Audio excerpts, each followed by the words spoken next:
Okay, guys, welcome back. Great to be with you. Good morning. It's about 11 in the morning on February 27th. I just got back from a checkup at the doctor's, and on the way back, I popped on Sirius NFL radio just in time, just in time to hear Seahawks general manager John Schneider being asked in an interview about the Seattle Seahawks quarterback position. And they asked him whether or not just Geno Smith was going to continue to be the quarterback. And it's very interesting what he said. And it's also very interesting what the news was almost immediately after that, because in this particular case, what he said was really, really interesting. He said, Geno Smith is the Seahawks starting quarterback, the starter until he's not. And, a lot of Geno simps out there like Brian Numskuller. Honestly, Geno deserves better than this, and I don't buy that being so nonchalant about his status improves his trade value. John insists that Geno wasn't Pete's guy, but he's sure treating him that way. Yeah, he is, and he was Pete's guy. And, I assume John Schneider was happy with Geno Smith. I think he had a really good 2022, but he had not such a great 2023. And quite honestly, basically, as this guy says, Jurgen Miller, he's our best option right now, but that doesn't mean he's going to be the quarterback in the future, which quite honestly is the way it ought to be, because Geno simply isn't that good. There is no, again, I will say this again, there is no record of a past 30 years old journeyman quarterback having a breakout career year that ever repeated that. Rich Gannon had a couple of decent years. He went to the Pro Bowl, big deal. In 2002, he had his MVP season, and he fell off the face of the earth and was out of football less than 3 years later.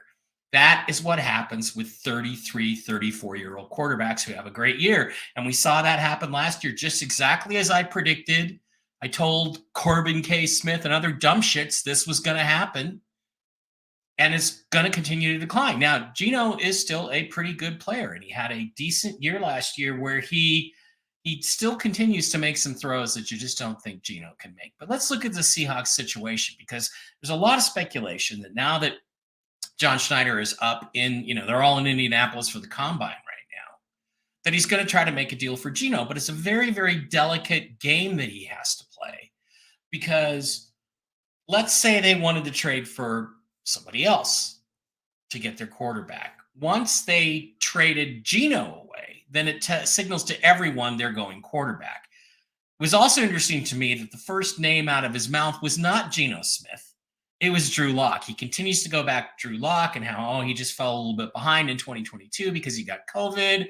Well, again, John, I'm going to remind you, if you give the guys ivermectin, they'll be over the COVID in less than 48 hours. About 36 hours, they're virus free. So if that ever happens again, you guys get the flu, give them all ivermectin. They will be fine and be able to play the following weekend. But it gets more intriguing. It gets more intriguing when, again, you go look at the Seattle Seahawks salary cap situation, which, there's Geno Smith right there, number 3 on the list. Okay, so their top guys, of course, are Jamal Adams and Tyler Lockett. They're about $12.5 million over the cap. Now, the reason, or under the cap, the reason they did that is because they picked up Geno's option, his bonus option, or they turned his roster bonus option into a signing bonus option. So now they are 12 million under the cap, which, by the way, is plenty for the rookie pool and some free agency, if not all of injured reserve and free agent, not free agency, but injured reserve.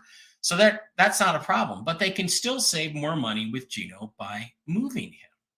So let's slide down to look at Geno Smith here. If Geno were to be cut prior to the June 1st deadline, the Seahawks eat $13.3 million in cap. They're not going to do that.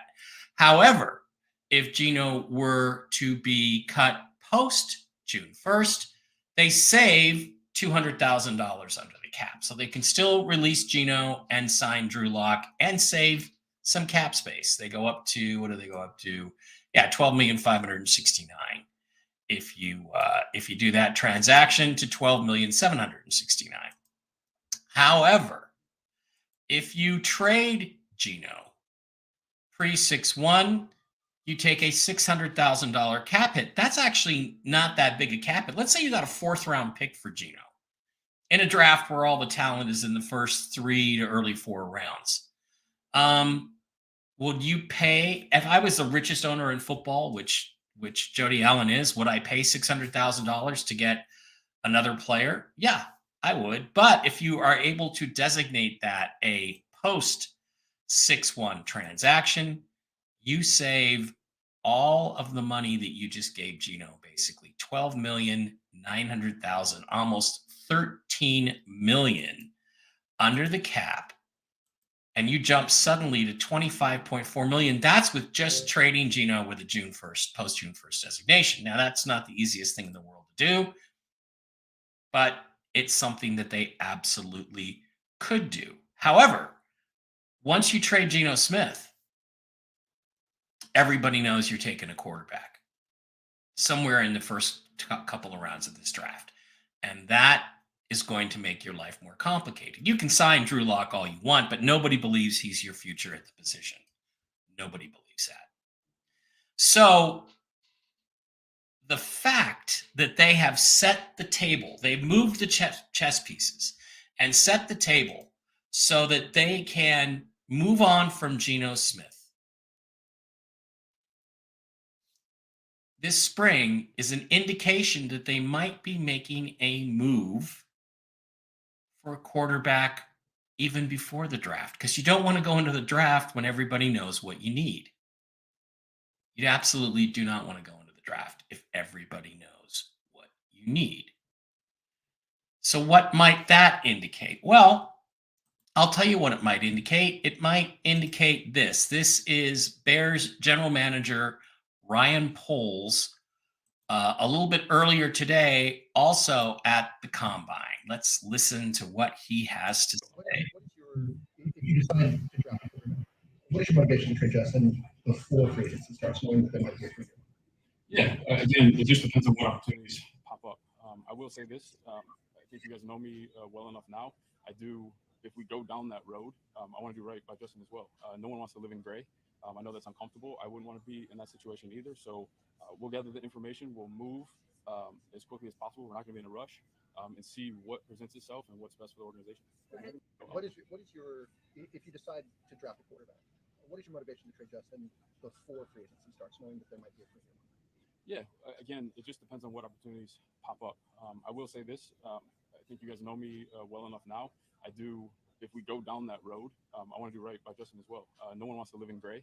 I know that's uncomfortable. I wouldn't want to be in that situation either. So we'll gather the information. We'll move as quickly as possible. We're not going to be in a rush and see what presents itself and what's best for the organization.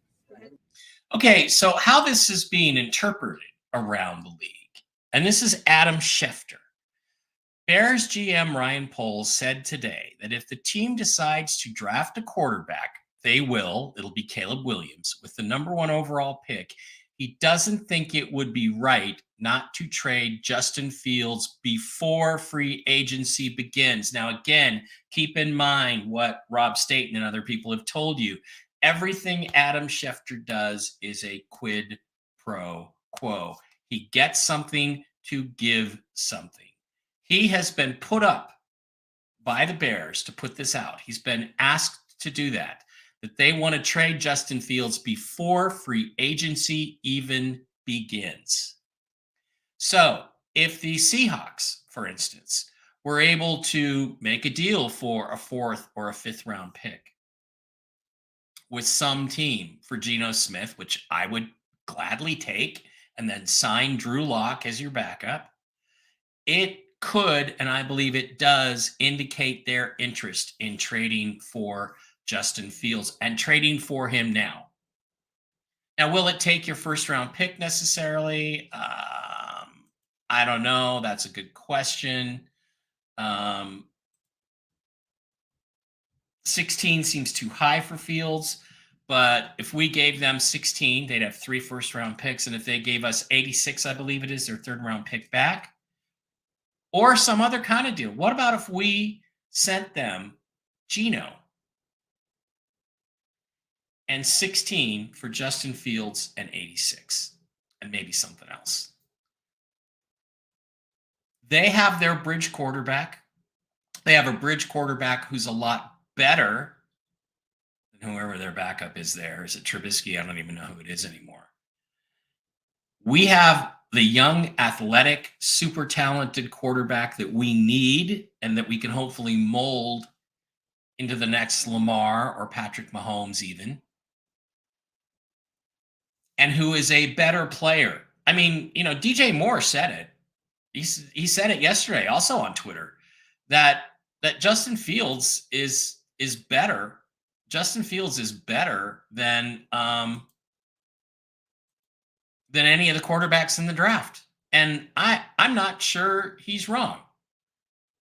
I'm not sure that he's wrong about that. So the fact that this is all lining up is really interesting and intriguing because free agency begins in early March. I think by the 15th it has to begin when the league year starts. So we're looking at something possibly happening in the next 2 weeks. And I think both John Schneider and the Bears GM Ryan Poles are signaling that they're ready to make a deal. Now, would it be a good deal for the Seahawks? Well, I say yes, absolutely it would be a good deal. It's a deal I would do in a flash.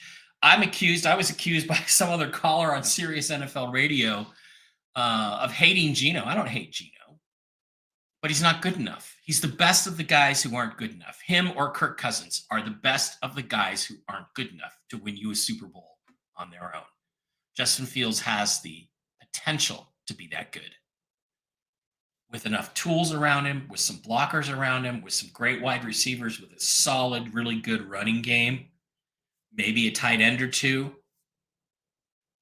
I want to see what Justin Fields can do in that. And I like him better than any of the prospects in this draft. Let's go back and look real quick before we get out of here at the prospects in the draft.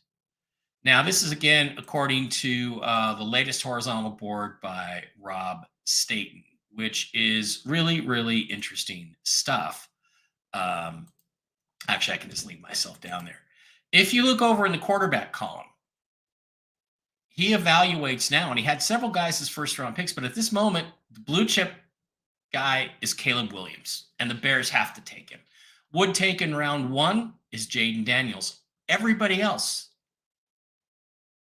5 guys are second-round picks. Michael Penix Jr., Spencer Rattler, my personal favorite and Rob's personal favorite, Drake May, Bo Nix, and J.J. McCarthy. I don't see how Drake May gets out of the first round, but that's just my opinion. But here's the point. They're not going to get Caleb Williams. They're not going to get Jaden Daniels. So at 16, they're looking at Penix, Rattler. I don't think May will be there, but let's say Penix, Rattler, May, Nix, and McCarthy. Are any of those guys potentially better than a guy with 3 years experience and all kinds of talent named Justin Fields? Not more upside, and that's what we're all about. That's what this is about, is ceiling. Geno has reached his ceiling. He reached it in 2022. He will never get to that again. Not consistently. He's 0-5 against the 49ers. Russ was 17-5 against the 49ers, and 3 of those losses were flukes. So the way I look at it is Russ was really 20-2 against our number 1 rivals.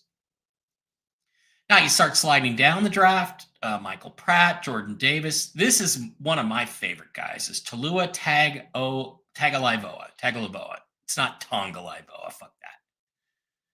Talua Tagovailoa. I would absolutely take a flyer on him in the 5th, 6th, or 7th round because I love his playmaking ability. He's a little guy. He's only probably ever going to be a backup, but he also has the potential to be a Tyrod Taylor type player. So I wouldn't mind at all taking him, but not as my primary guy. So here's your choices. The guys that you're looking at at 16, or if you're able to trade out of 16 down to 24 or 30 or 33, the guys you're looking at are Penix, Rattler, May, Nix, and McCarthy. Let's take May out of there. He's going to be gone. So you're looking at Penix, Rattler, Bo Nix, and J.J. McCarthy.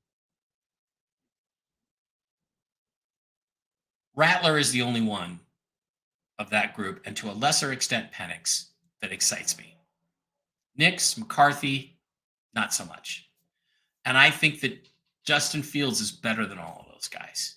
So if you traded for Justin Fields, as I said, let's say we send 16 and Geno, post 6-1 designation to the Bears for Justin Fields and 86 and maybe a 7th rounder next year or 6th rounder next year or something.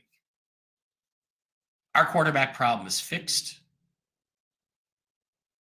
We don't pick again till the 3rd round, but we have 3 third-round picks. Let's look at some of the guys that are going to be possibly around in the 3rd round. Cedric Van Pran, the center we could really use. Tyler Davis, Austin Booker. Brendan Rice, wide receiver. Tight ends, Ben Sinnott, who a lot of people like as a potential tight end. You look over here on the defensive side of the ball. 3rd round picks, you're talking about Tyler Davis, Chris Jenkins, maybe even one of the safeties or corners. I know Rob really likes Malik Mustafa. I think he goes maybe in the 3rd round. So there's a lot of decent, solid players. Tommy Eichenberg, we need a linebacker. How about signing Patrick Queen in free agency and then drafting Tommy Eichenberg in the 3rd round? There's a lot of potential, a lot of possibility for fixing this roster. And I'll tell you something else. If we don't trade out of 16, there's 16 is too high for any of these guys, and 24 to 32 to 35, wherever we may trade back to, none of these guys may be there. And if your choices left are Bo Nix and J.J. McCarthy and Michael Pratt, none of them are as good as Justin Fields. None of them have as much upside. So that's where we're at. Very interesting developments today, and I think it's worth watching. Okay, please don't forget to head on over to the blog and Mike Berra, Seahawks Boys Fearless and Stupid NFL blog. I want to update this more, but I can't remember my login. I got to figure out my login. But that's the Seahawks Boys Fearless and Stupid NFL blog. Great articles there, again, about Tom Brady, about why he cheated, how he cheated, deflated footballs. But I would like to move on from that. So keep your eye out for that. Don't forget to like and subscribe to this YouTube channel. And we'll see what happens. But I have a feeling the Seahawks and the Bears are talking. Let's see what happens. Love you guys. Thanks, both of you, for being here. See you soon.